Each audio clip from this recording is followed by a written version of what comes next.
नाम है आपका? मेरे 2 नाम हैं। एक तो मतलब सभी कोई सुमन बोलते हैं। मेरे आधार कार्ड में रामबाकी साकेत, पति के नाम जमुना साकेत, और मेरे ये जमीन संबंध है। मैंने गई थी तहसील। कौन से तहसील? सरई तहसील। तो सरई तहसील गई मैंने 5 तारीख को। 5 तारीख को गई तो मतलब तहसीलदार साहब के पास गई, दिखाई रिकॉर्ड कि मतलब सर एसडीएम साहब मेरे मतलब पक्ष में आदेश दे दिए हैं बेदखली के। तो मतलब वो मेरे जमीन में घर बना रहे हैं, काबिज सब कर रहे हैं। तो बोले कि हाँ बैठो, आप जाओ। कौन बोला? चंद्रशेखर सर पंडित है वो। अच्छा, तहसीलदार जी, बोलिए। तो मतलब वो मेरे बोले कि बैठो, मैं बैठ गई आके बाहर बैठ गई। फिर इसके बाद जब 5 बजे तो बुलाए बड़े बाबू, उनके नाम है भूपे ऐसे बड़े बाबू और चपरासी, वो बुलाए मेरे को। फिर इसके बाद मैं गई तहसीलदार साहब के पास सरई।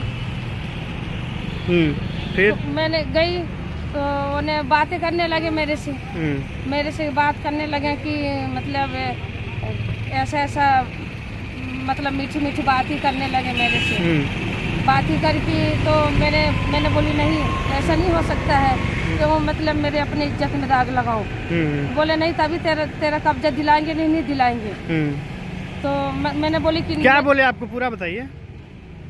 मेरे को बोले कि मतलब संबंध मैं गलत करूंगा। अच्छा। तो मैंने बोली नहीं, मैं गलत नहीं करूंगी। जब मैं आपको 50,000 रुपया दे दी तो मैं गलत नहीं कर सकती हूँ। हो गया। फिर इसके बाद मैं आ गई बाहर आ गई। फिर बाहर से फिर मेरे को बुलाए, चलो बात बुला रहे हैं तहसीलदार साहब। फिर गई, मेरे से गलत किए, वो पकड़ लिए, झपटे लगने, मेरे से छेड़छाड़ करने लगे। फिर मेरे से गलत कर लिए तहसीलदार साहब।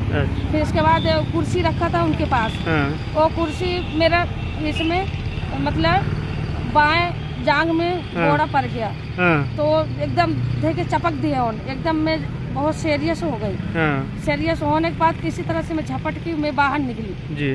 बाहर निकल के फिर मतलब बैठी थी। फिर इसके बाद फिर मैंने घर आई रोते रोते। घर वालों से पूछे कि क्या हुआ, तो मैंने बता दी अपने पति को। तो आकमान हो के वो भी निकल गया घर से। अच्छा। फिर अभी आप यहाँ एसपी ऑफिस में आई हैं? मैं हाँ यहाँ आई हूँ, मेरा कोई नहीं है। मैं परिवार से अकेली हूँ। जी। न मेरे ससुर, न सास, न देवर, कोई